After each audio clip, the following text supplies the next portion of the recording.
கரூர்ல நடந்த துயர சம்பவத்தினால இந்த ஒரு விஷயம் வெளியே தெரியாம போயிருச்சா இல்ல வேணும்னே இந்த விஷயம் மறைக்கப்பட்டதா அப்படிங்கறத நீங்களே பார்த்துட்டு சொல்லுங்க. என்னாச்சு அப்படிங்கறத நான் டீடைலா உங்ககிட்ட சொல்றேன். இந்த வீடியோவை கண்டிப்பா ஃபுல்லா பாருங்க.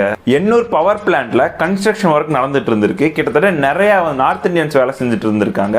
அதுல பாத்தீங்கன்னா 9 பேர் இப்ப இறந்து போயிருக்காங்க கன்ஸ்ட்ரக்ஷன் பண்ணிட்டு இருக்கும்போது. என்னாச்சு அப்படின்னா சாரம் கட்டுற ஒர்க் நடந்துட்டு இருந்திருக்கு. கிட்டத்தட்ட 20 அடியில இருந்து 30 அடி ஹைட்ல வந்துட்டு சாரம் வந்துட்டு கட்டிட்டு இருந்திருக்காங்க.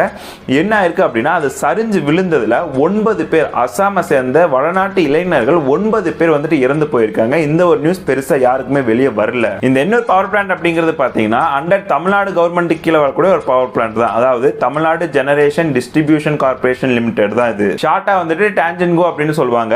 இங்க ஏதாவது அசம்பாவிதம் நடந்தது அப்படின்னா இது தமிழ்நாடு கவர்மெண்ட் தான் நம்ம கேள்வி கேட்கணும். ஏன் இங்க இப்படி நடந்திருக்கு அப்படின்னு சொல்லிட்டு அவங்க தான் ஃபுல் ரெஸ்பான்சிபிலிட்டி எடுத்துக்கணும். அவங்க தான் ஒரு கரெக்டான விளக்கமும் கொடுக்கணும். சோ இந்த 9 உயிருக்கும் தமிழ்நாடு கவர்மெண்ட் என்ன பதில் சொல்ல போறாங்க? நம்மளோட ஹானரபிள் சீஃப் மினிஸ்டர் கிட்டையும் நம்ம கேள்வி கேட்கலாம், மினிஸ்டர்ஸ் கிட்டையும் நம்ம கேள்வி கேட்கலாம். யார் யார் எந்தெந்த பிரச்சனைக்கு போய் அவங்கள வந்துட்டு முன்னாடி நின்று நம்ம இந்த பிரச்சனையை வந்து சால்வ் பண்ணணும்னு நினைக்கிறாங்களோ அவங்க கிட்ட எல்லாத்துக்கிட்டையும் நம்ம இந்த பிரச்சனையை பத்தி கேட்கலாம். இந்த விஷயத்தை கொண்டு வந்து உங்ககிட்ட நான் சேர்த்துட்டேன். இதுக்கு மேலேயும் வந்துட்டு இவங்க கிட்ட போய் நீங்க கேளுங்க அப்படின்னு நான் ஓப்பனா சொன்னேன் அப்படின்னா நாளைக்கு ஒரு வீடியோல நான் உங்களை மீட் பண்ண முடியாது. யதார்த்தமான உண்மை இதுதான். இப்ப நிறைய பேர் அரெஸ்ட் பண்ணிட்டு இருக்காங்க அப்படின்னு உங்களுக்கே தெரிஞ்சுக்கும். நீங்களே வந்துட்டு நிறைய என்னோட கமெண்ட்ஸ்லயும் சரி என்னோட டிஎம்ஸ்லயும் சரி பாத்துருங்க, சேஃபா இருங்க அப்படின்னு சொல்றீங்க. சோ இந்த விஷயத்தை உங்ககிட்ட நான் கன்வே பண்ணியிருக்கேன். இதை பத்தி நீங்க என்ன நினைக்கிறீங்க அப்படிங்கறத ஹானஸ்டா கமெண்ட் பாக்ஸ்ல சொல்லுங்க.